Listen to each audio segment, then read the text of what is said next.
নমস্কার বন্ধুরা, আজ বানাবো লুচি আর আলুর তরকারি।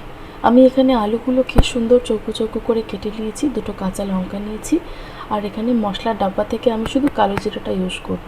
সাদা আলুর তরকারি রবিবার সকালে লুচির সাথে খুব ভালো লাগে, এতে হলুদ টলুদ মশলা দেওয়ার কোনো দরকার হয় না। এর জন্য কড়াইয়ে সামান্য একটু সর্ষের তেল দিয়ে নিয়েছি। এবারে এই তেলের মধ্যে আমি কালো জিরাটা দিয়ে দেবো। কালো জিরাটা দেওয়ার আগে একটু হাতে করে ঘষে দিলে কালো জিরার খুব সুন্দর গন্ধ আসে। এর মধ্যে যে দুটো কাঁচা লঙ্কা নিয়েছিলাম সেগুলো মাঝখান থেকে ভেঙে এইভাবে দিয়ে দেব। এরপর আলুগুলো এর মধ্যে দিয়ে দিলাম। আলুগুলো একটু ভাজা হতে হবে। প্রথমেই আমরা আলুগুলোর মধ্যে নুন দেব না, তাহলে খুব চিটিয়ে চিটিয়ে যায়। তাই প্রথমে আলুগুলোকে সুন্দর করে একটু ভেজে নেব। একটু ভাজা ভাজা হয়ে গেলে তারপরে নুন দিয়ে জল দিয়ে সেদ্ধ করবার জন্য ঢাকা দিয়ে দেবো।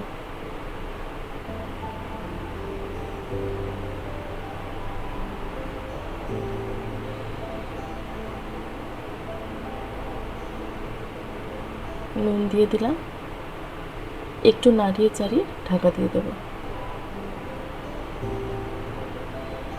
এই আলুর তরকারি আস্তে আস্তেও নিজের মতন হয়ে যাবে, এর জন্য আমাকে আর পেছনে পড়ে থাকতে হবে না।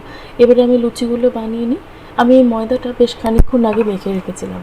এর মধ্যে আমি একটুখানি নুন, একটু চিনি আর গরম জল দিয়ে মেখেছি। গরম জল দিয়ে মাখলে লুচিগুলো খুব সুন্দর নরম হয়। একটু তেলও দিয়েছিলাম, তেল মানে ময়ান যেটাকে আমরা বলি। এবারে এরকম ছোট্ট ছোট্ট বলের আকারে গড়ে নেব, লেচি করে নেব। এর মধ্যে একবার আলুর তরকারিটা দেখে নিই। এবারে আলুর তরকারিটার মধ্যে একটা ছোট্ট ইনগ্রিডিয়েন্ট দেবো। আমার মা এটা ছোটোবেলায় বানাতো, আমার ভীষণ ভালো লাগতো। তাই আমি যখনই সাদা আলুর তরকারি করি আমি এই ছোট্ট একটুখানি ইনগ্রিডিয়েন্টটা অ্যাড করে দিই। এটা হলো গোলমরিচের গুঁড়ো। সামান্য একটু গোলমরিচের গুঁড়ো নামাবার আগে অ্যাড করে দিলে তরকারিটার একটা অন্য স্বাদ চলে আসে। তরকারি আমার তৈরি হয়ে গেছে, আমি তরকারিটাকে ঢাকা দিয়ে রেখে দেবো। এরপরে আমি লুচিগুলো বানিয়ে নেব। এর জন্য আমি একটা লোহার কড়াই নিয়েছি, লোহার কড়াইয়ে তেল দিয়ে দিলাম। লুচিগুলোকে ডুবো তেলেই ভাজবো।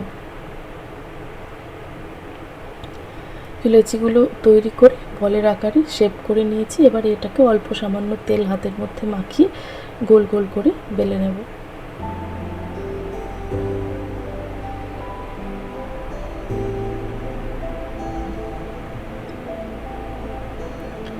গরম তেলের মধ্যে লুচি পড়লেই একটা কি সুন্দর গন্ধ আসে না?